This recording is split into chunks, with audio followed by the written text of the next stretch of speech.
Hello everyone, and a warm welcome to our faculty and our participants of this ERC webinar. This year's webinar's topic is World Restart a Heart 2021, how do we get the best results? It has been a very successful event which has started in 2013 by the European Resuscitation Council and has been taken to an international level in 2018 by the International Liaison Committee of Resuscitation, short ILCOR. This extended version has been run and has been set to the specific date each year of the 16th of October.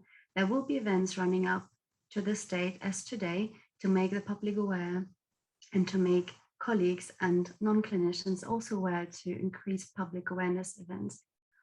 Now, we have a statistic from 2019, and in 2019, over 200 million people have been reached by the power of social media.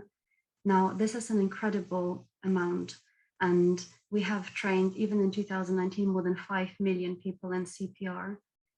This year's focus will be on the survivors, actually, of cardiac arrest. We're using the power of hashtag to go viral. So in the past, we used World Restart a Heart, and in the past also you need only 2 hands to save a life. And this has basically made a massive difference. And this year we'll be using the hashtag CPR Saved My Life to focus on the survivors, to share their stories and to reach even more people for a personal note. Now, my name is Anna Bichmann, and together with Professor Bernd Battiger and Professor Angelocchi, we'll be going through and moderating this session. Thank you very much. I'll hand over to Bernd. Yeah, thank you very much, Anna. So, cordial welcome from my side. I'm Bernd Böttiger. I'm from Cologne in Germany, an anesthesiologist and board member of the European Resuscitation Council. In the name of Professor Andy Lockie and myself, I would like to welcome all of you to this great event today in Europe. As you have already heard, the World Restart a Heart Day really started in Europe, and it started, and maybe we can have the next slide, Andy. It started in 2012 when there was an initiative towards the European Parliament in asking them to help us to bring cardiac arrest awareness more to the public. And then we went in 2012 to the European Parliament and asked for signatures from members of the European Parliament. And at the end, we had 400 signatures from all different parties within the European Parliament, which is more than 50% of all members of the European Parliament. And they signed a written declaration to come up with more cardiac arrest awareness, and with a Cardiac Arrest Awareness Day, focusing on lay CPR in particularly. And this was the basis for the first European Restart a Heart Day 1 year later in 2013, already on and around October 16. And from 2013 on, we had this European Restart a Heart Day every year. And in 2017, Andy Lockie and myself thought it is time for going to the world now. And Andy, please take over now. Thank you very much, Bernd. And yes, so we presented the concept to the International Liaison Committee on Resuscitation, and they have taken over the stewardship of World Restart a Heart. So they basically comprise several member councils which span the whole of the world. And it's wonderful looking at the chat screen at the moment to see so many people from around the world, not just from Europe. Before we went online, I saw there were people from Qatar, from South America, from India, from the Philippines. So welcome to everybody. This is truly your initiative as well. And certainly within World Restart a Heart, we were also joined by Middle Eastern organizations and also the Indian Resuscitation Council as well. So this is truly an international collaborative. before I come on to what the actual aims are, I just want to briefly mention one man who, unfortunately, we've had some sad news today, that the founder and the honorary president of the Turkish Resuscitation Council, Professor Çertug, unfortunately, it's been announced on social media today that he has died. Our thoughts and our condolences to his family, to the Turkish Resuscitation Council, and to all of our friends in Turkey.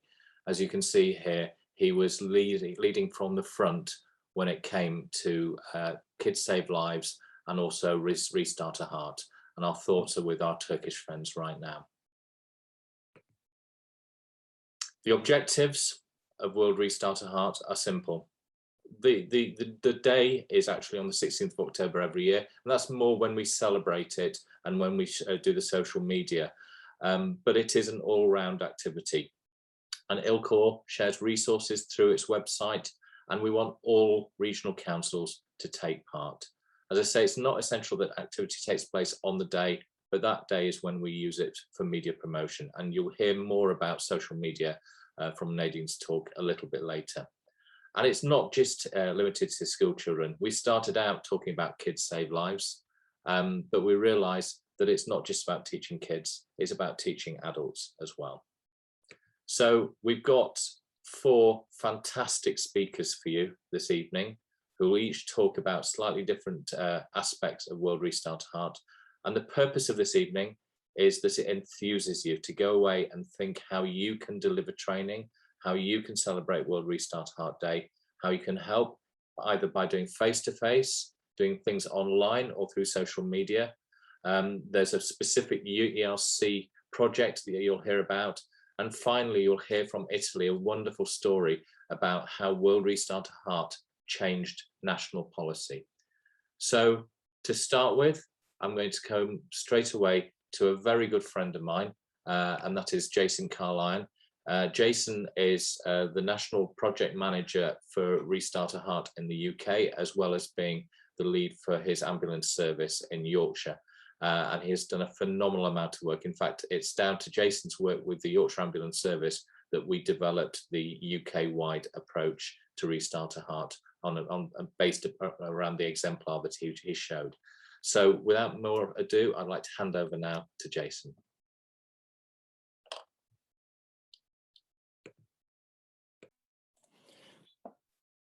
Thanks for that introduction, Andy.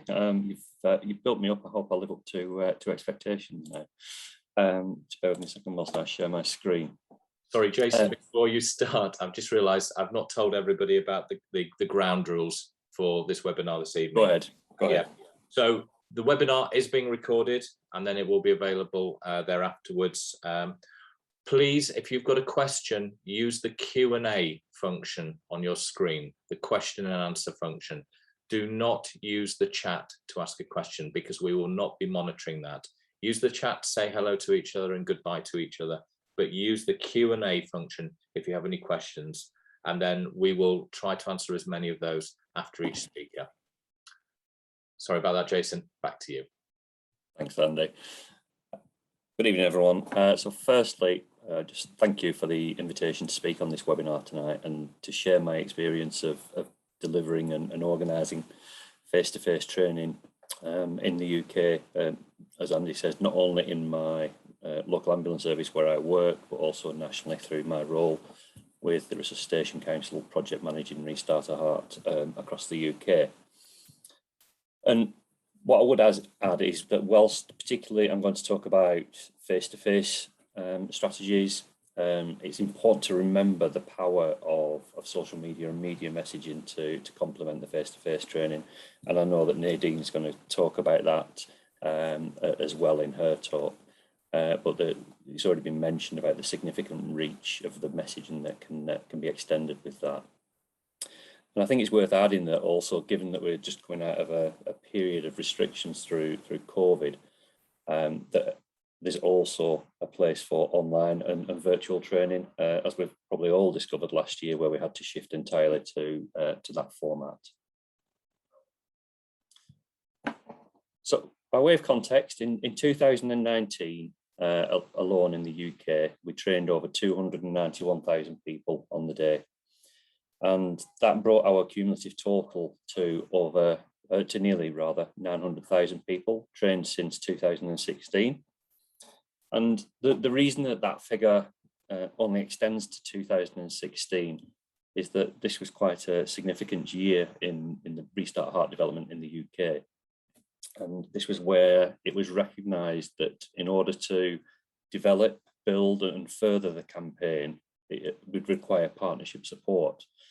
Previous to 2016, we'd commenced Restart Heart training in 2014 in Yorkshire, and as Andy had said, we'd built up some significant experience in those 2 years and also a wealth of resources that we were able to share. So in 2016, what happened was that we invited other key organisational partners to form part of a national steering group. And this was chaired by Resuscitation Council UK. And in the UK, for us, this included other organisations that had an aligned purpose, such as the British Heart Foundation, St John Ambulance and British Red Cross, as you can see there. And this collaborative approach added significant weight to the campaign in terms of ideas, messaging, media and social media coverage, and of course also the reach of the training that was delivered. But the other key partnership that's on there that's worth mentioning is the Association of Ambulance Chief Executives, or AACE. And AACE is a central organisation that supports, coordinates and implements nationally agreed policy amongst ambulance services in the UK.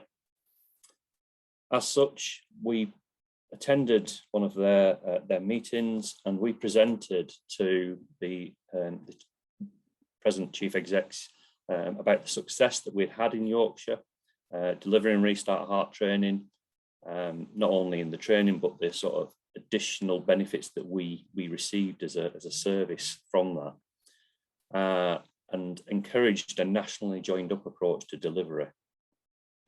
And if you don't know, there are 10 regional ambulance services in England, who of course all have great links to the communities in which they serve. And thankfully, AACE agreed to support the campaign, and we got commitment from their respective chief executives at this forum. And I feel that this was quite crucial for us in terms of getting engagement from the ambulance services. So getting that sign up from the top, from the chief executive, that the service would be involved, means that obviously the people on the ground who are doing the work have no choice but to do it. And this slide shows just how important that partnership was with the ambulance services in terms of our ability to deliver so many training events to large numbers. And you can see from the charts that the significant proportion of Restart Heart activity in the UK was delivered by ambulance services, with over 70% being taught by them in 2019. And this equated in 2019 to over 208,000 people being trained by ambulance services out of the national total that I mentioned earlier of over 291,000. So huge amount of work delivered on the part of the ambulance services there. And this chart further just shows the involvement of the ambulance services and in particular the numbers that they've trained each year. And if you recall on the previous slide, you will have seen that in 2018 the percentage had dropped. However, as you can see from this particular chart, the number of people that trained had still increased, despite that number being the number trained being a percentage drop instead. What I would urge anyone who's organising Restart Heart events to do is to carry out an exercise such as this. And this is an exercise that we've done to look at the well-known barriers to learning. So we haven't created anything new here. These are well-documented barriers to learning. And we've applied them to Restart Heart training. And for us, I feel this was a really valuable exercise to understand which areas that we needed to develop solutions for to overcome these barriers. And creating these solutions will enable you to maximise involvement from people. So again, I would urge you that this is a really beneficial and worthwhile exercise to carry out yourselves, and perform a bit of a gap analysis and develop your campaign around that to reach as many people as possible.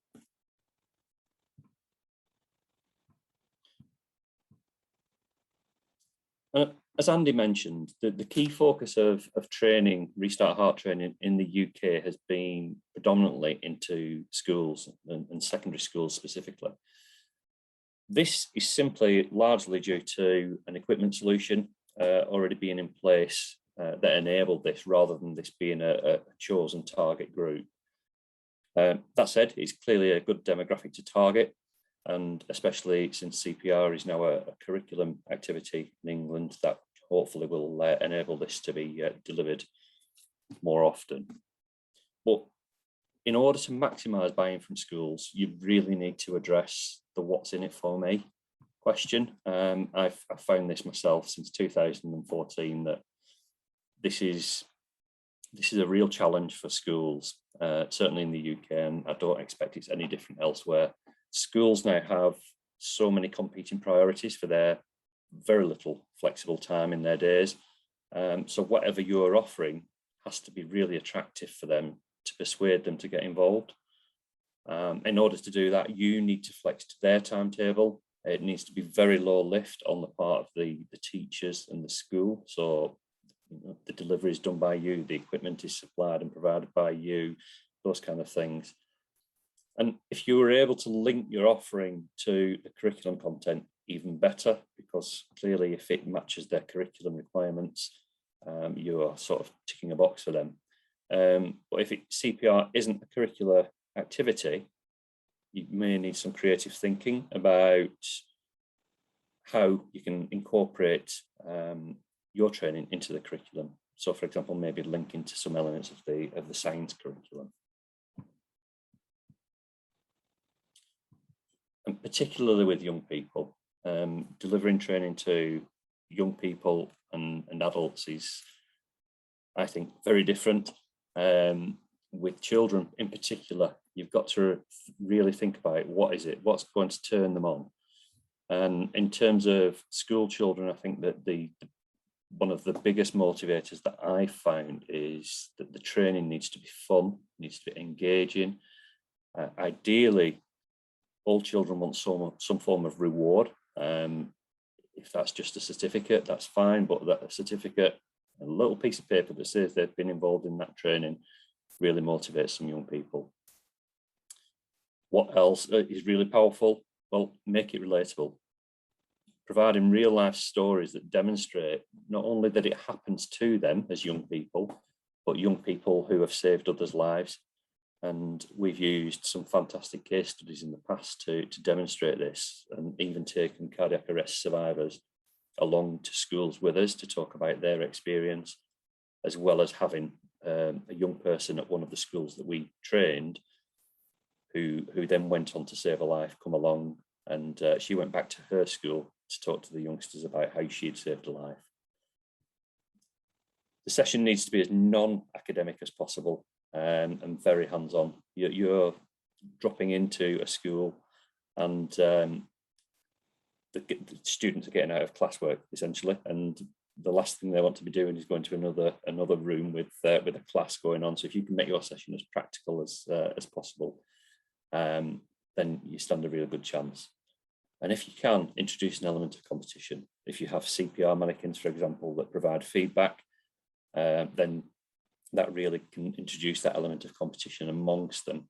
And inadvertently, they don't realise, but you're improving their quality of CPR as well. But what I would say is, in terms of this question, is change your delivery appropriately. It's not one size fits all, and the sort of things that I've talked through here with regards to young people, you need to find with the group that you're working with what particularly it turns them on. So in summary, my key messages, I would like you to consider what partnerships you could develop to help achieve your goal. Much more is possible together.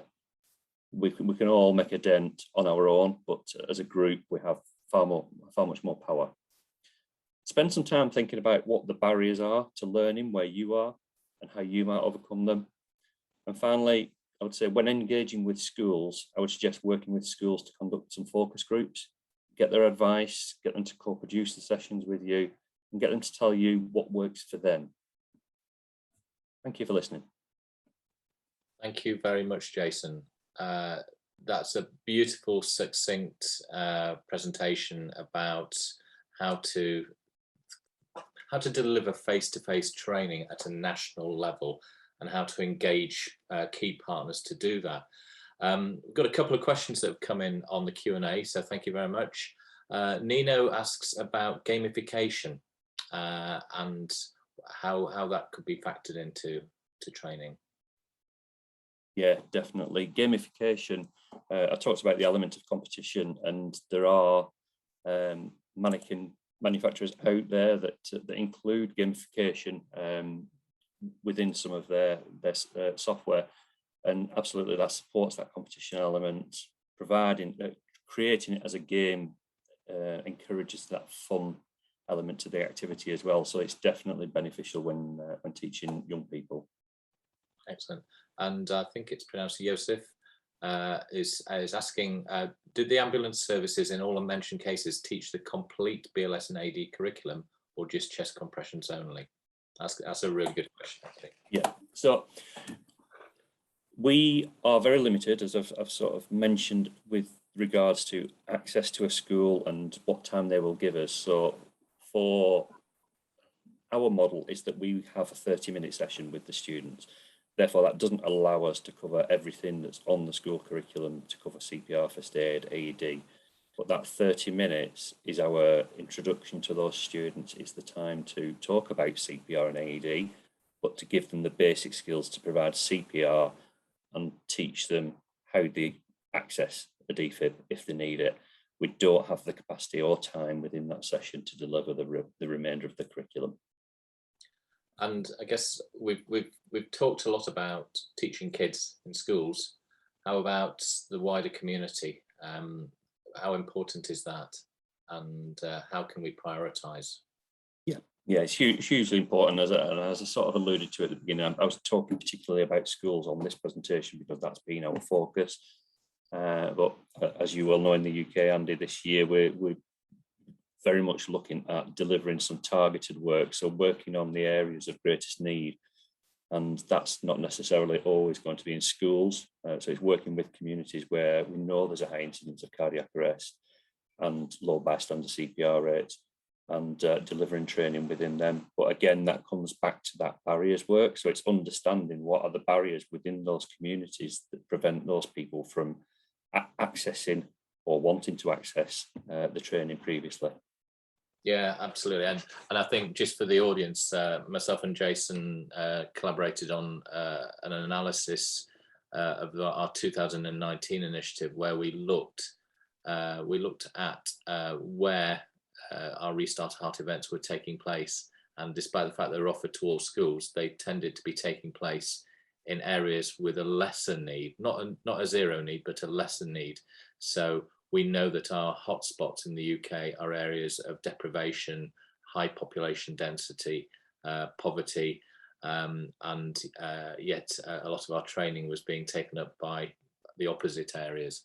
So there's a lot of work to do and a lot of research that's needed to be done. Just going slightly sideways, we've talked a lot about the collaboration between national organisations and ambulance services, which is a great model that works for us in the UK. It may well work in other countries as well, using the ambulance service as the vector for training.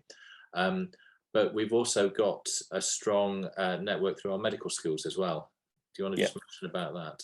Yeah, absolutely. So the partners that I mentioned earlier on, BHF, British Red Cross, St John, and the ambulance chief execs, those were the initial sort of group of strategic partners that came on board. But in latter years, we've incorporated the network of the medical schools in the UK, and we have medical students who sit on part of the planning group nationally, and they are the leads for the medical schools, and they coordinate medical schools across the UK getting involved and either delivering their own training or supporting their regional ambulance service in whatever training that they're delivering. And in the past, they've delivered some significant numbers as well to add to those national totals. So yeah, absolutely, ambulance services have added the large portion of the numbers, as you saw from those pie charts, but the other organisations that sit around the table and private first aid training providers as well add significant numbers to that total that are provided. And interestingly, one of our people who's asked a question has mentioned the use of the military, which may well in some countries be a really useful vector for delivering training. I think the answer is whatever works for you. Obviously, we're talking to people here from all over the world, and it's whatever partnerships would work for you to deliver this in the places that you want to deliver it. So thank you very much, Jason. I think that's great messaging there. Partnership is really good. Use of national organisations is really good. Work out what the barriers are and engage with schools, but also with high-risk groups, and anything is possible. Thank you very much. I'd like to pass over now to Anna to introduce the next speaker. Brilliant. Thank you very much, Jason. That was really interesting. I have the pleasure to introduce Nadine Roth, who is a colleague of ours from Cologne and in Germany. She has the background having a master in health economics, but she works on two sides, one on the Department of Anesthesiology and Intensive Care at the Cologne University, and also for the German Resuscitation Council. She primarily focuses on lay resuscitation and also the public awareness. She has done incredible work of proposing the hashtag of My Son Can Save a Life in last year, which has gone viral. So you can look that up, and also shares that a lot of ideas together with Bent Bettigan, the ERC and the ILCOR on that topic. Now, her topic today will be the online and social media strategies, and she'll be sharing her experience so far. So that's brilliant for the COVID area as well, where we can not do so much in person. The stage is yours, Nadine. Thank you. Thank you, Anna, for the introduction. Like you said, I will be talking about online and social media strategies. In particular, I will tell you about the campaigns of the past and what I learned from them. And I will talk about the online and social media plan for 2021 and how all of you can help with that. Social media was a part of World Restart a Heart from the very beginning. Even before the pandemic, when face-to-face trainings and flash mobs, etc. were possible, we used social media to reach people. In 2018, more than 12.7 million people were reached on social media, and in 2019, it was 206 million people reached. Then in 2020, the pandemic happened, and social media and digital strategies became even more important and became the focus of the campaign. There were several different strategies around the world. Next to My Son Can Save Lives, that I will talk about in a minute, there were photo and video competitions, there were digital resuscitation trainings, for example, with the app Anywhere. There were digital or hybrid conferences and symposiums around the world. There was a YouTube playlist with CPR scenes in movies created and with a list what was done wrong in these scenes, what you can learn from them. There were videos created with actors that play doctors on TV series explaining CPR. There was a song created that teaches children how to do CPR. So there were a lot of different ideas all around the world, and together they help to keep this life-saving awareness campaign alive, even in the pandemic, where most countries could not do any face-to-face training. The My Son Can Save Lives campaign was one that was done around the world. There we contacted artists whose song indicates the appropriate rhythm for resuscitation, so 100 to 120 beats per minute. And then we invited them to post their already existing song on their social media platforms and tell their fans that the song has the appropriate rhythm and invite them to learn about resuscitation. The idea behind that was that if your favorite singer or musician asks you to learn about CPR, you are much more likely to do that than if a physician or politician asks you, even if you have never cared about the topic before or never even heard about it. And the goal was that everyone had a song from their favorite singer in their mind if they ever got into the situation that they needed it. You can see 3 famous examples of people that participated. We have Andrew Lloyd Webber with the Phantom of the Opera. We have the Vienna Philharmonic with the Radetzky March, and we have David Garrett with the cover of the song Staying Alive. And if you want to see more songs, just search for this hashtag. Now, how do you get people to take part in online and social media campaigns? I want to talk to you about our strategies in Germany. Last year, we did My Song Can Save Lives, where we contacted professional artists and their managements. And we did a picture campaign, where we contacted individuals that knew how to do CPR and showed it to people that they saw every day despite the pandemic. So the people they were living with, their families. And it was really different how we approached these 2 campaigns. So for the My Song Can Save Lives campaign, we had to establish contact with the managements really early on so that they could schedule it and take part on 16th of October or around that. For the picture campaign, we noticed that most of the pictures were sent to us only after we already started posting the other contributions. So what we did to get more pictures is that we asked our board of the Resuscitation Council to take pictures, and we did post them one before World Restart a Heart as to encourage other people to send in their pictures, and that worked really well for us. Also, we did link the people or the companies that did send us their pictures, and that also helped to get more people involved. For the My Song Can Save Lives campaign, we gave very clear instructions that were really easy for the artists and management to follow. So what we did in Germany alone, we researched more than 300 singers and searched for a song of theirs that had the correct BPM. And then we did write posts for social media, a shorter one for Twitter, a longer one for Facebook, and we put their individual song in the message so that they could only copy and paste it. That made it really easy for them to take part. For example, for Andrew Lloyd Webber, all it took was just 1 email and he took part.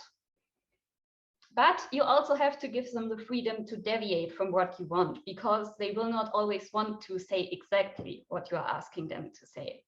For the individuals, you also have to give them a clear idea what they are supposed to do, but give them the free choice to do what they want. So we had people that were sending in videos and not the pictures that we were asking for, but we still posted all of them to encourage them to take part in the next years.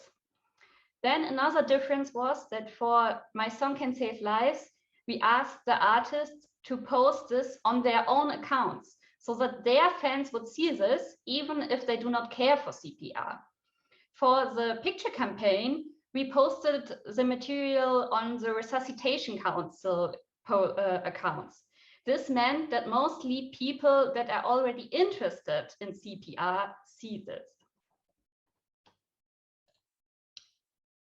That the artists posted on their own accounts also did create a problem for me, because after the campaign, I wanted to monitor its success and I wanted to monitor the hashtag. But I noticed that this is not possible. Most of these artists took part on Facebook, and softwares like Keyhole, where you can measure the hashtag use of Twitter or Instagram, do not allow you to measure Facebook. You can put your own account into it, but you cannot measure the accounts of the other people taking part. So up to this day, I have no idea how many people were reached with this campaign. So decide beforehand if you want to measure it, which platform then you will use, and set up the alert before starting the campaign in softwares like Keyhole. There is one hashtag that we have been using since the beginning. This is hashtag World Restart a Heart. And then for campaigns, we did use an additional one, like My Song Can Save Lives. But the problem is there are also several similar hashtags in use, like Restart a Heart Day or Restart a Heart. This also makes it very difficult for us to monitor the success. So it would be easier if we had clearly defined one. Now, what is the plan for this year? This year, the motto is CPR Saved My Life. We are asking survivors to send us pictures holding a piece of paper that has written on it the hashtag CPR Saved My Life and their name and age. Jason has done similar campaigns a few years back, and you can see his results.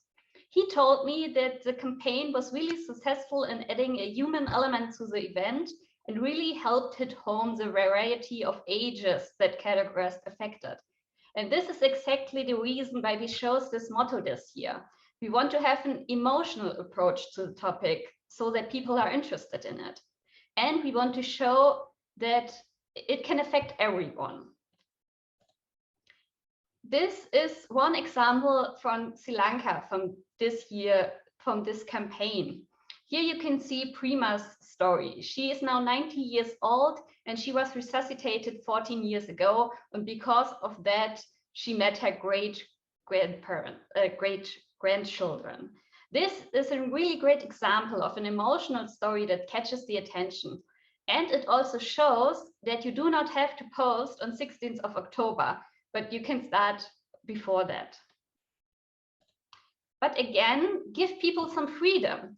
So the overall motto is survivor stories. And in Germany, we ask people to send us these pictures, but they also told them if it is easier, they can take their phone and just record a short video telling about their survivor story.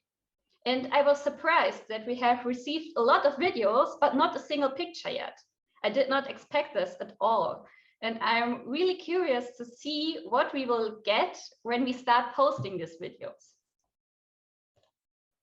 So my key messages for today. Social media and digital solutions enable more international collaborations. I told you about the digital or hybrid symposiums or conferences at the beginning.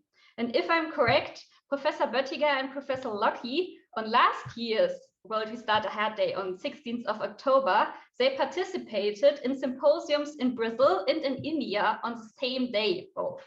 So this wouldn't be possible if it was face-to-face events. Also, be open to people taking part in slightly different ways, but be precise in what you wish for. For example, for the hashtags, because you want to find the post of the other people and decide beforehand if you want to monitor the success. Also, social media can support face-to-face activities. So don't forget about social media and online strategies when face-to-face trainings are possible again. And in the end, please join us for World Restart a Heart 2021 and please use the hashtags World Restart a Heart and CPR Saved My Life. Thank you. Thank you very much, Nadine. Well done. I have a question for you while maybe someone is thinking of their own question to post in the Q&A. Basically, you have mentioned the hashtags, you have mentioned the ways you can collect information via pictures or videos. For someone who's not participating, maybe is hearing about this for the first time, where can you find information once you've condensed it? So are you collecting up to the 16th of October and then will you create a video or a specific website where you can find, or will it be just accumulating onto the hashtag and it won't be cut into an additional presentation for something? Yeah, of course, you can search the hashtag, but there's also the ILCOR World Restart a Heart website where there's a short description of what people are doing in the different countries. You will not find every single post there, but if you want to see everything, search the hashtags. Okay, so thank you. And if you haven't been a survivor of cardiac arrest, what do you think would be the strategy to get involved this year, considering what has been done in the past? Well, if you have not been saved yourself, you can of course help us with sharing these stories if they are posted. Also, like I said, you can be open to people taking part in slightly different ways. So if we are getting sent a story of someone who was the savior and not the one being saved, we will probably also publish it, even if it's not the main focus, but mainly share the information.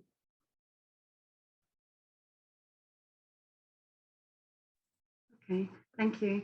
And do you think, considering potentially the COVID pandemic is obviously fluctuating a problem, do you think the social media presence or the power of it will change once you go back to face-to-face training? I hope that we do not forget about the impact of online and social media then, because we saw that it's much easier to have international collaborations in this digital way, and the social media activity can support the face-to-face activities. We had huge numbers of the hashtag users in years where we did flash mobs or similar and asked people to post videos or photos of the flash mob. So don't forget about social media when face-to-face training is happening again. Thank you very much. I'll hand over to Bernd.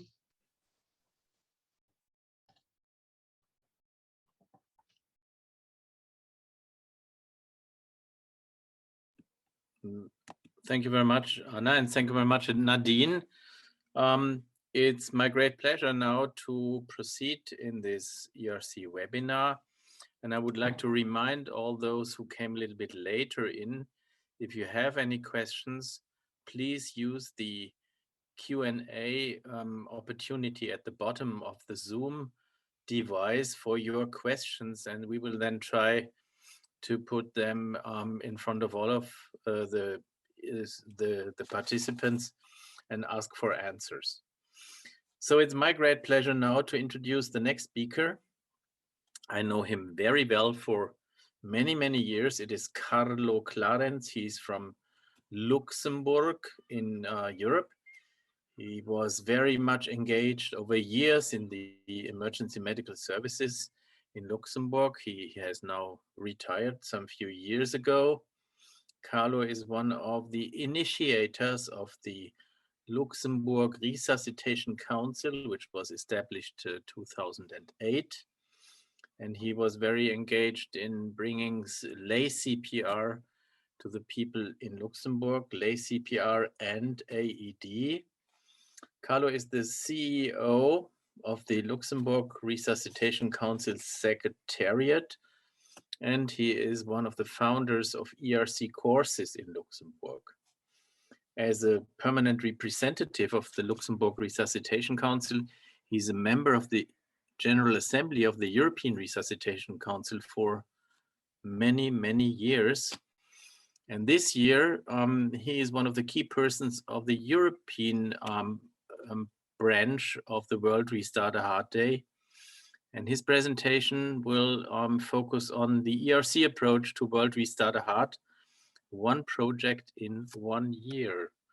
So Carlo, cordial welcome, and over to you now. Yes, good evening to everybody. Thank you very much, Bernd, for this nice introduction. I'm coming from Luxembourg, and I represent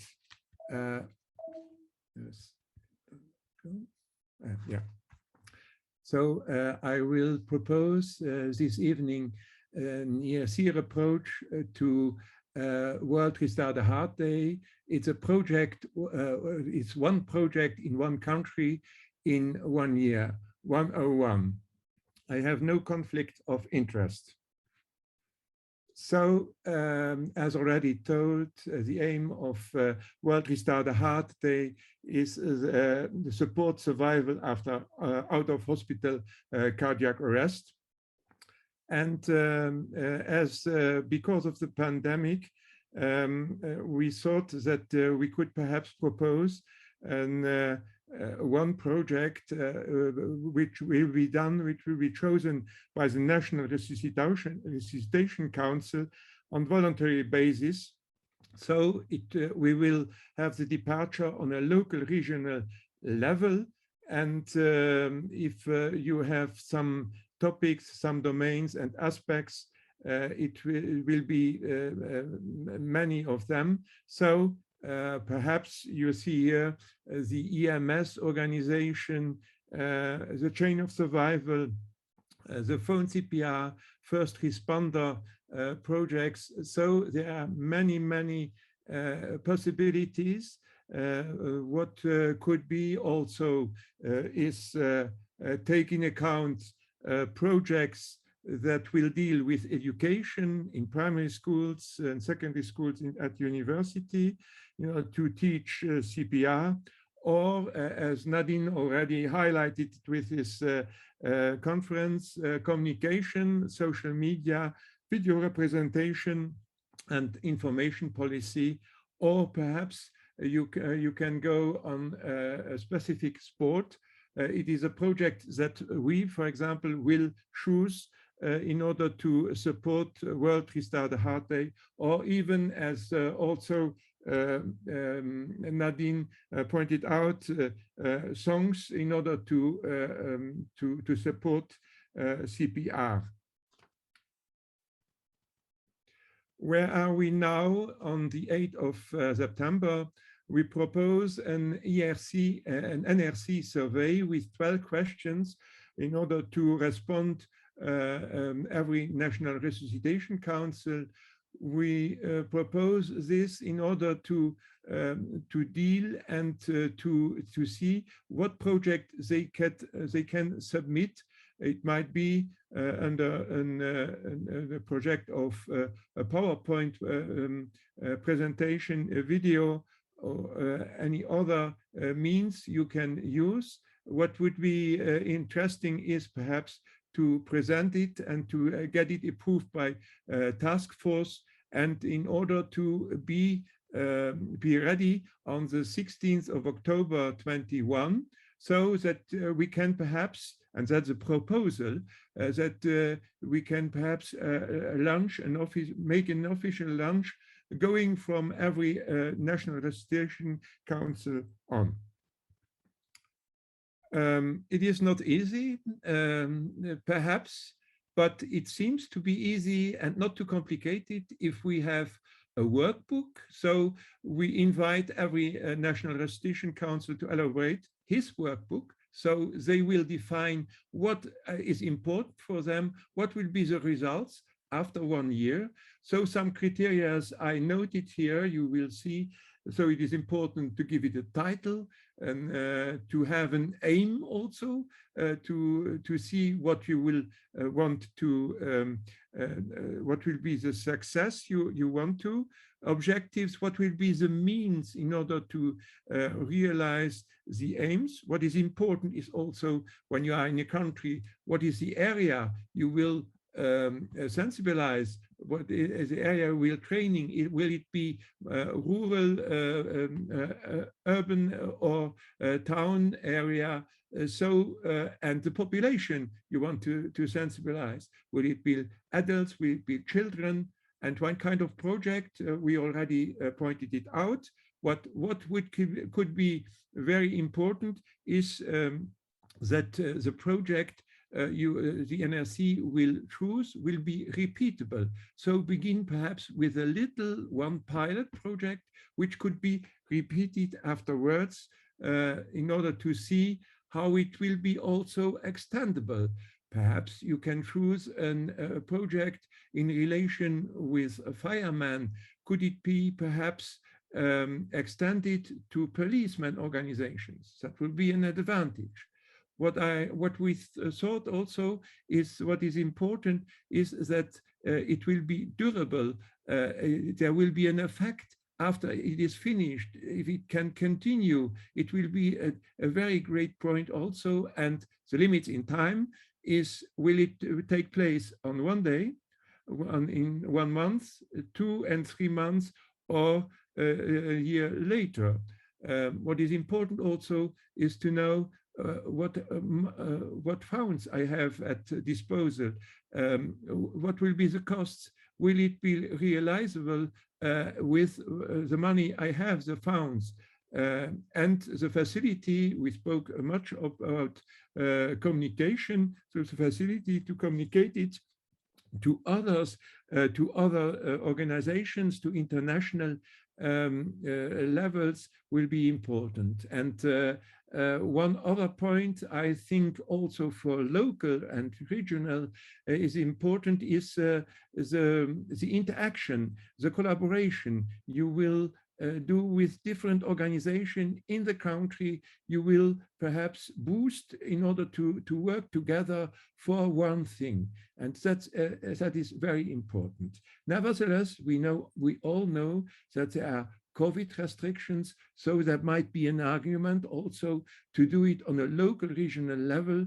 In one country, you have some sanitary restrictions, so you can adapt according to different situations. And at the end, it's important to evaluate what you have done, what will be the success, or what you can perhaps do better.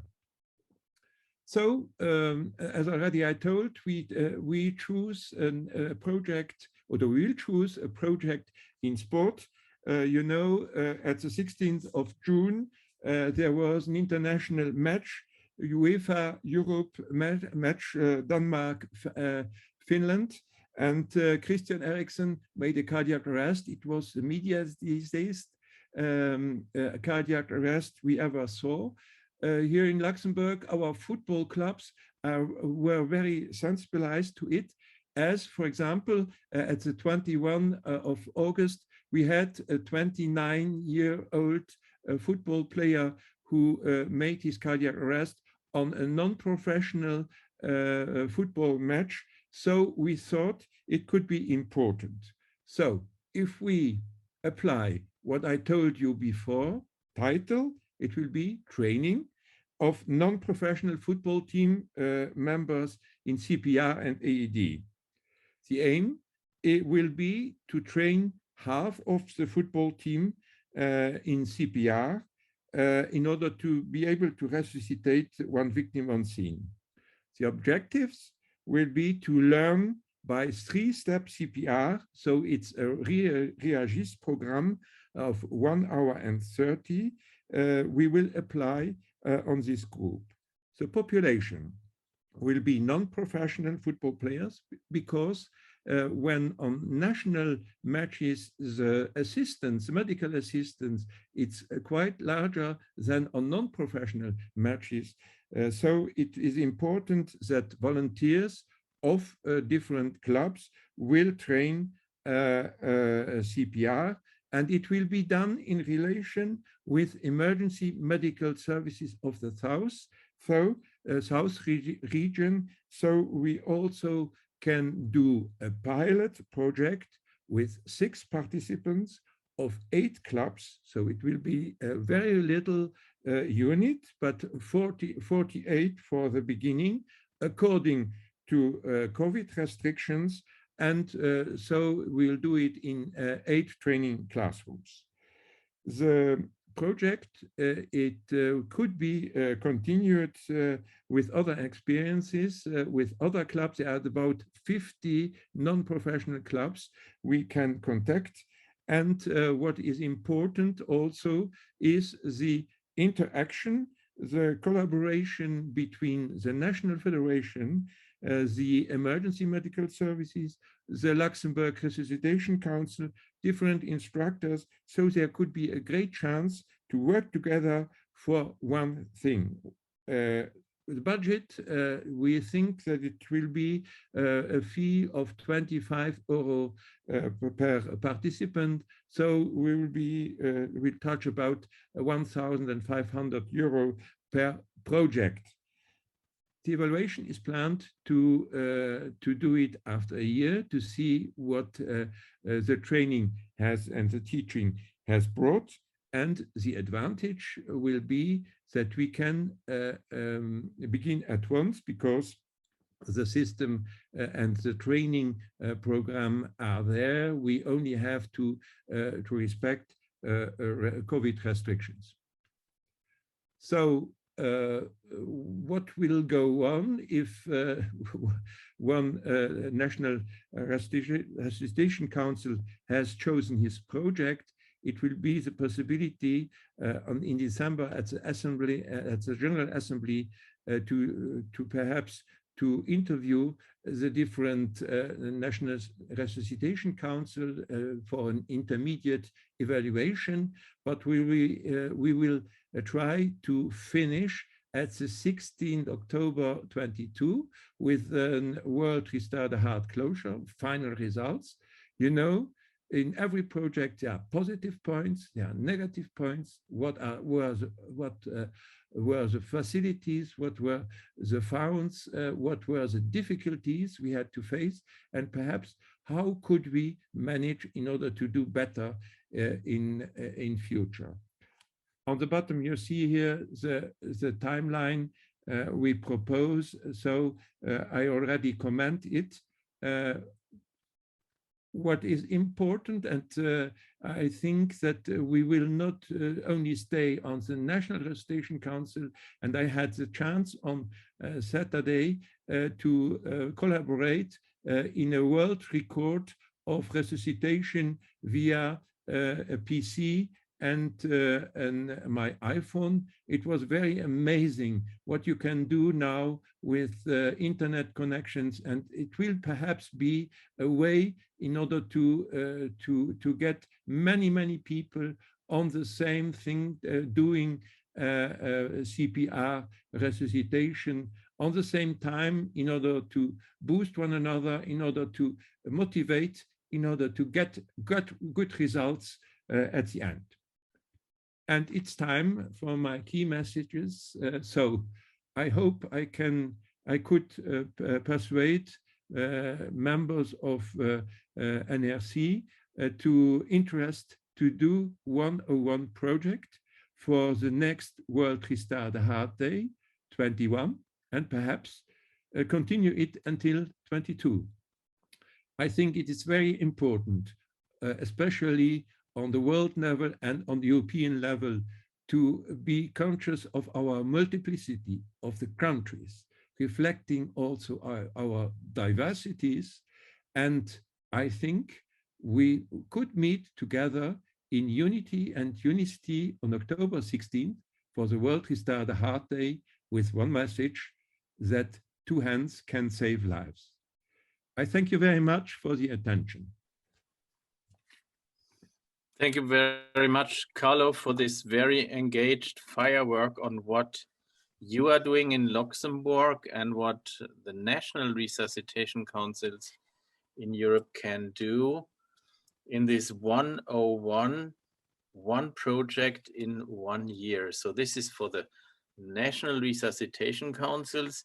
It is also aimed that we can learn from each other, that we can see what is done in Luxembourg, that the Swiss people can see what is done in Austria and all this, so that we can learn from each other.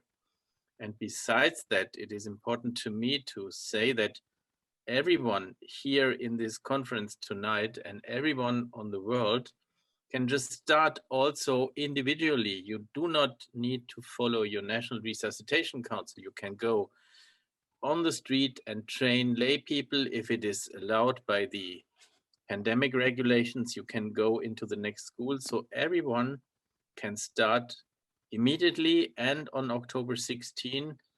And it is also useful to ask all the national resuscitation councils in Europe and elsewhere to participate. And your project with the soccers is a very nice one.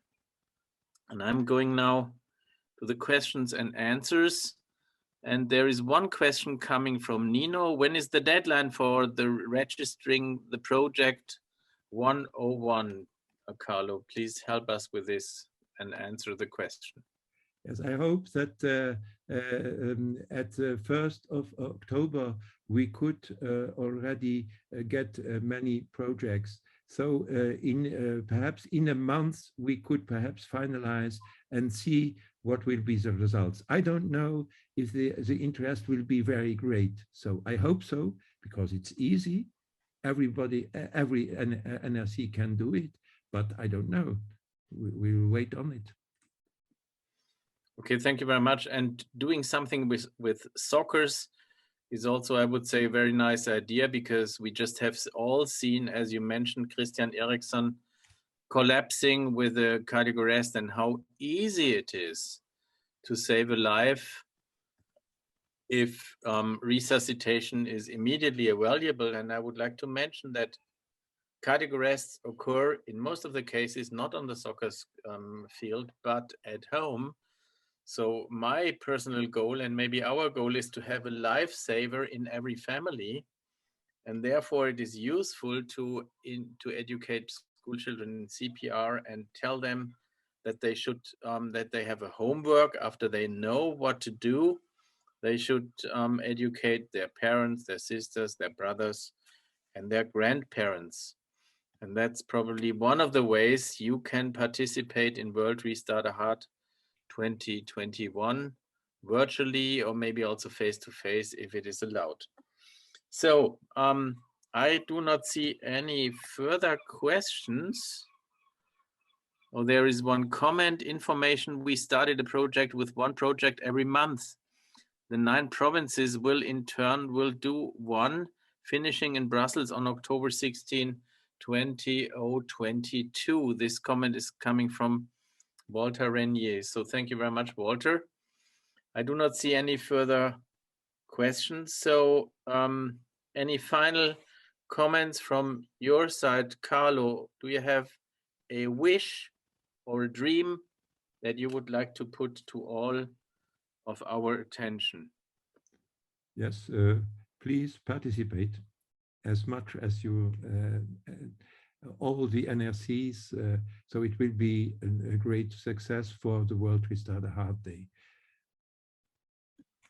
Thank you very much. Please participate either via your National Resuscitation Council or individually or in your local group or what else. Just be part of this life-saving worldwide movement. And with this, I cordially thank Carlo for your presentation and for all your engagement in Luxembourg and elsewhere.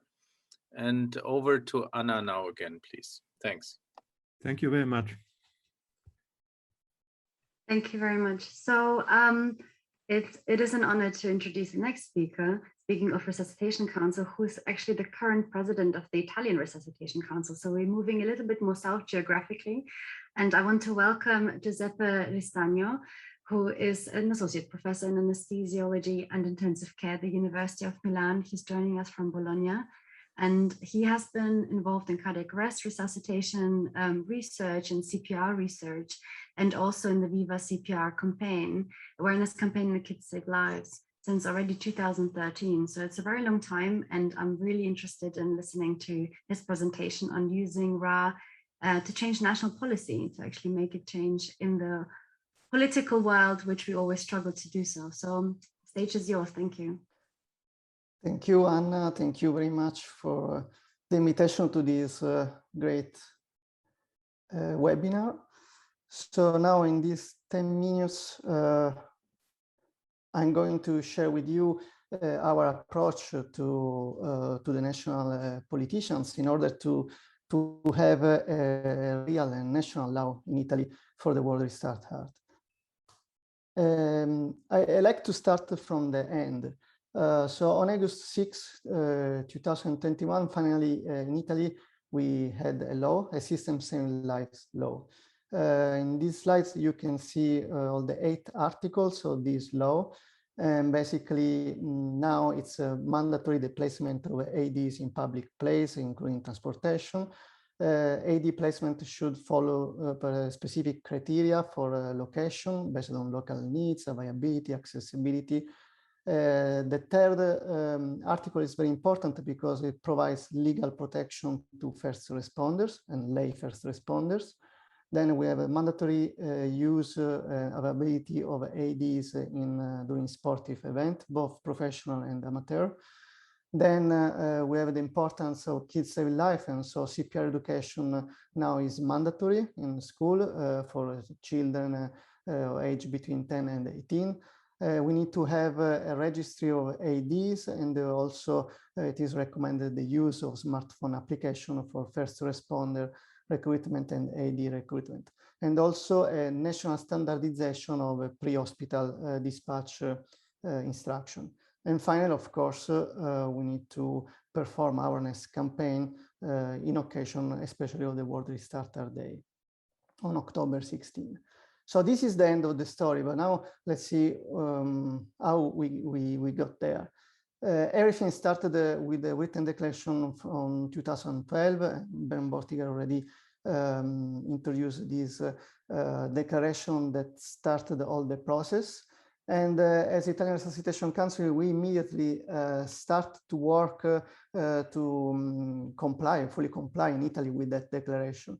And so in 2013, in occasion on the time was the European Restarter Day, we organized the Viva campaign. So a full week of awareness campaign for CPR. And here you can see we created a team. At the time, Erga Cerchiari was the president of Italian Resuscitation Council, and we were all young fellows. Almost 10 years has passed. So our first intervention that we used a lot and we focused a lot was awareness. This was the first Viva campaign in 2013. We organized mass training events, posters, flyers, social media events, TV, radio, viral videos on YouTube, and we were able to reach a lot of people. But then since then, the Viva campaign grew a lot year by year. We then introduced the Kids Save Life campaign, which became part of the Viva week. And so we teach school children of every age. This was the first mass training for all the high school students in Milan in 2015, organized during the World Restarter Day. And also for small kids, we create tales for them. We also use a lot of gamification with serious game to teach high school students.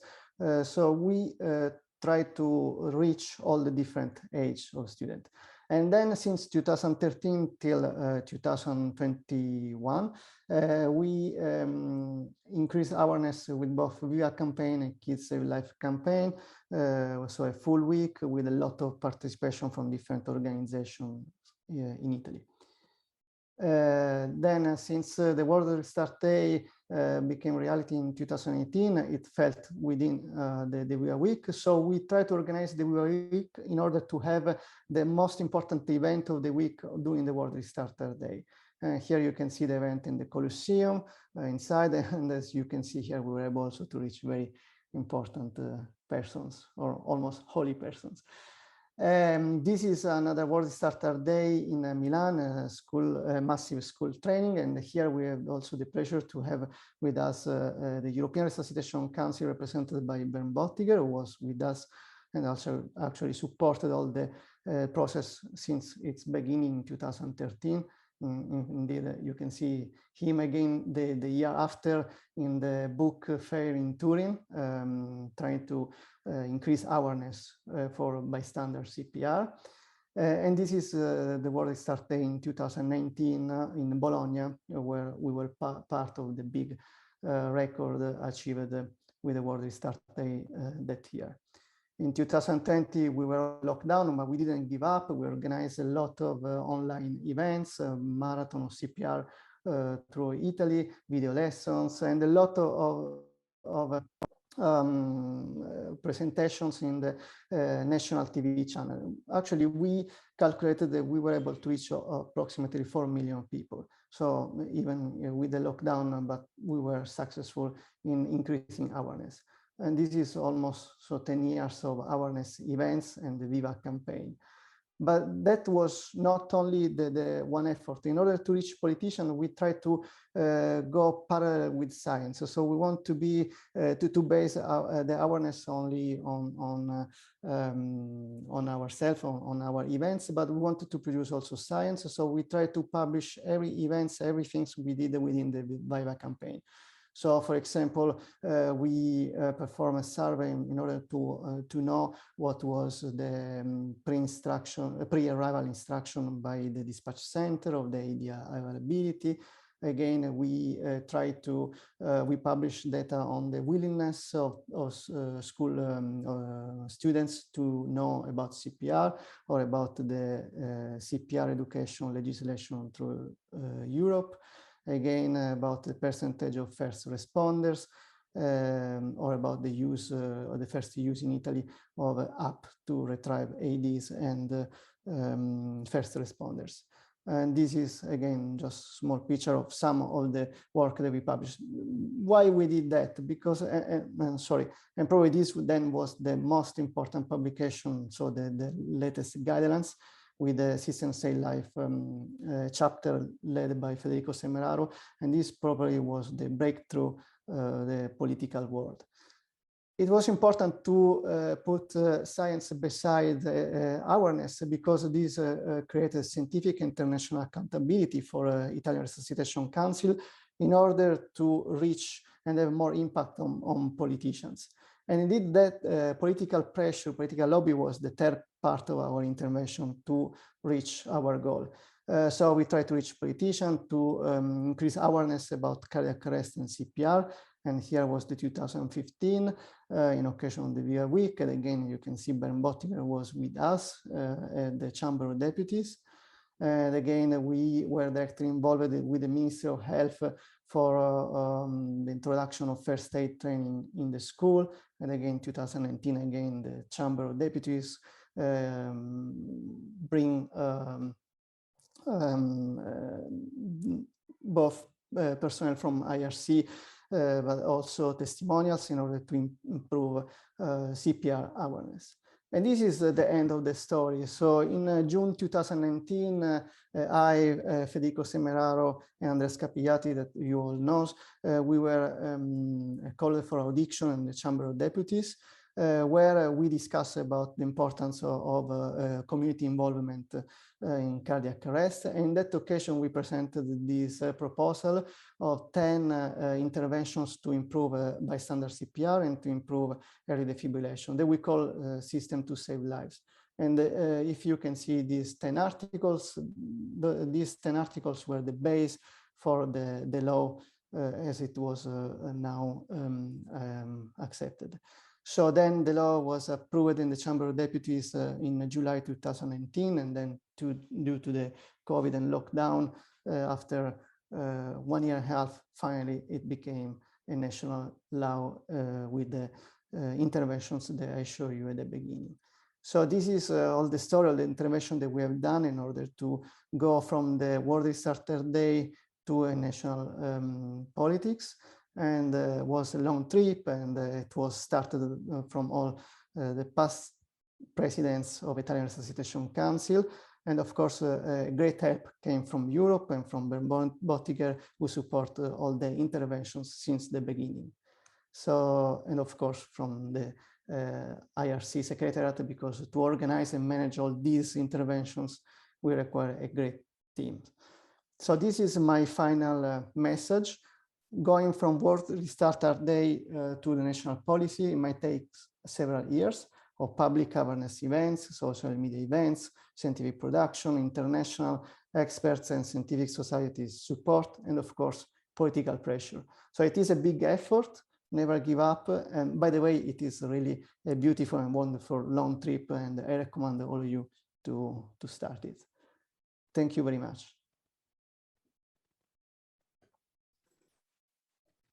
Thank you very much for your presentation. Now, I've just checked the Q&As, and there hasn't been any specific ones to the topic which came through. So I'm going to ask you something which has been interesting to me.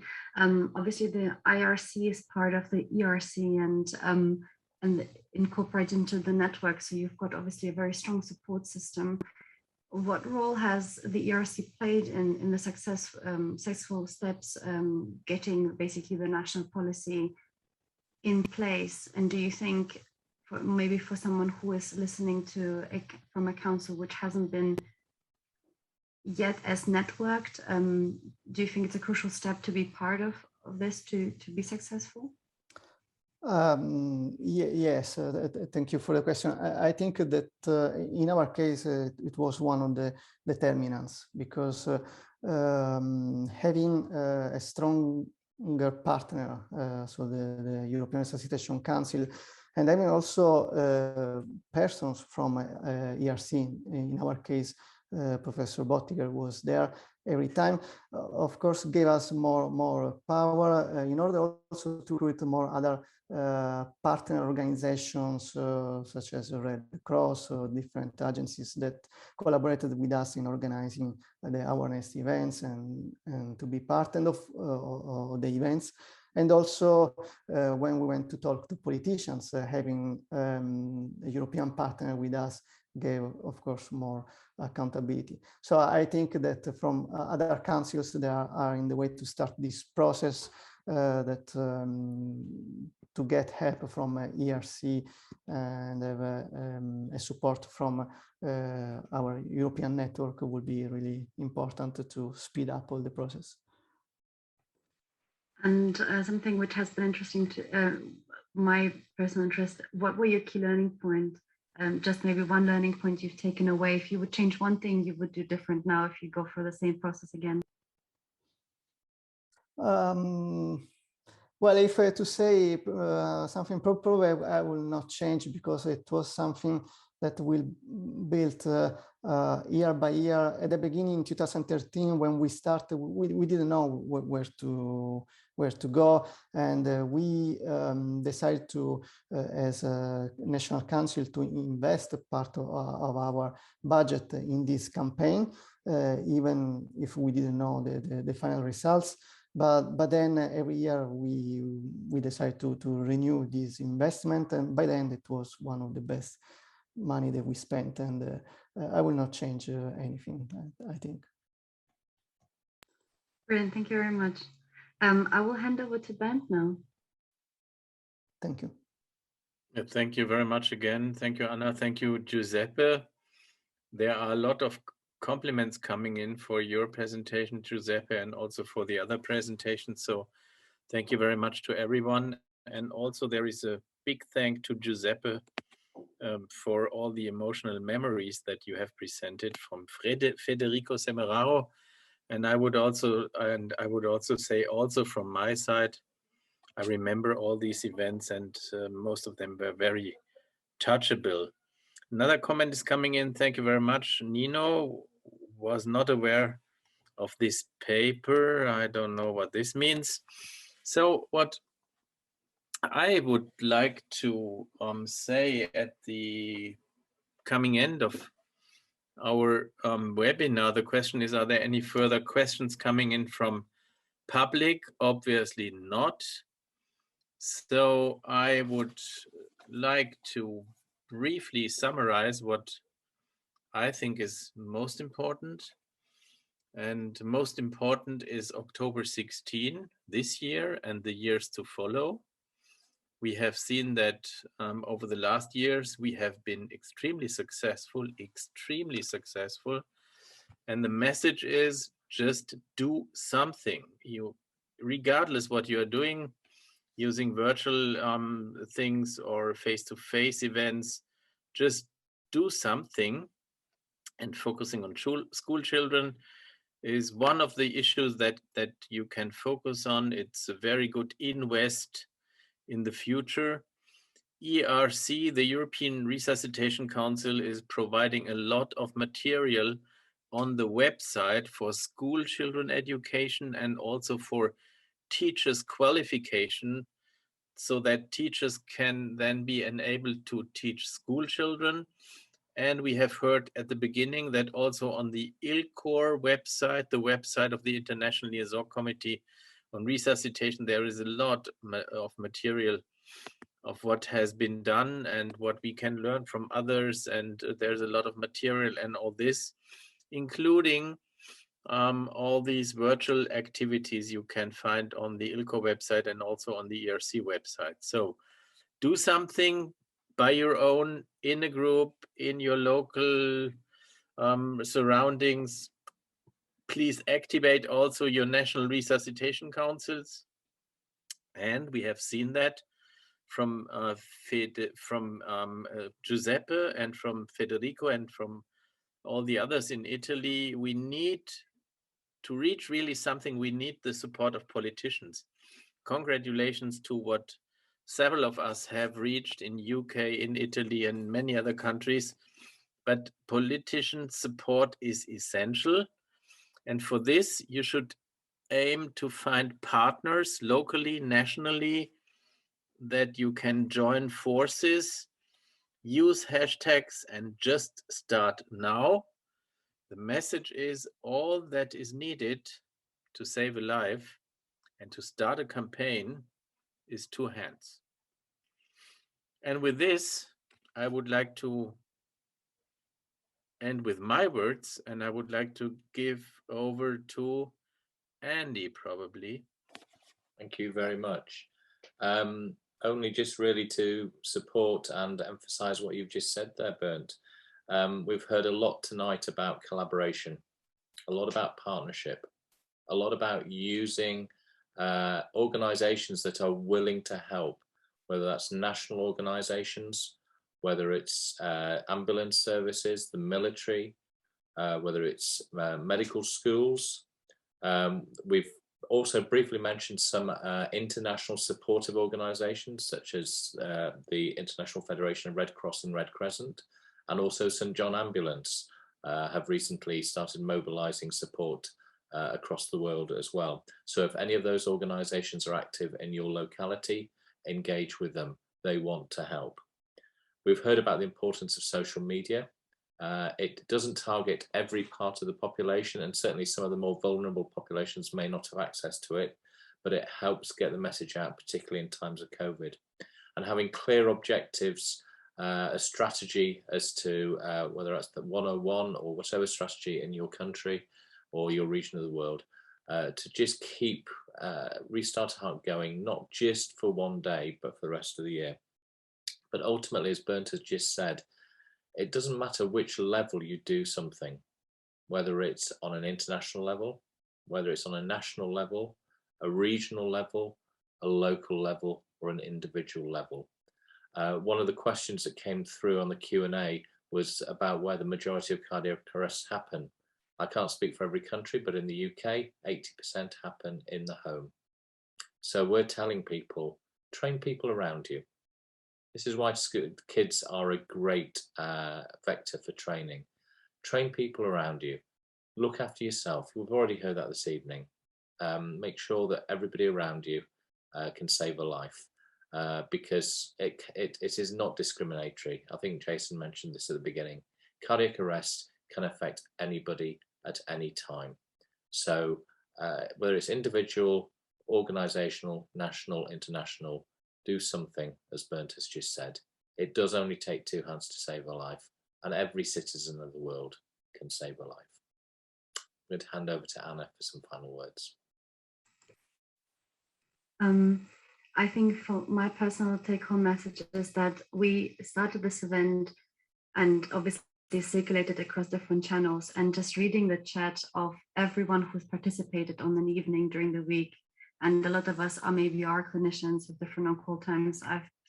It's been a pleasure to read all the comments and seeing from Qatar to Lebanon to Sri Lanka. So many different countries have taken part, or people from different countries. And you can see that the motivation is there. Let's just keep inspiring each other, using maybe the social media to interact and learn from each other how to start initiatives. Everyone already mentioned before me that the initiatives don't have to be big. I think a lot of people might be hesitant to start, just thinking that every project has to be large, of greater impact, but the impact we target is on a personal, individual level, And even if you just save one life through anything you do, that will make a difference to that patient's family and to the patient's life. So I've learned a lot. I think even if you don't have two hands, or if you are not able to perform CPR, even the awareness of that you are calling for help, that there are resources available to support and educate the people around you through that resuscitation council in your country or from a different one, and the information available is worth more than gold. So thank you very much for all this activity today, and it's been a pleasure to moderate. Thank you very much, everybody. Thanks to everyone and to all the speakers and presenters.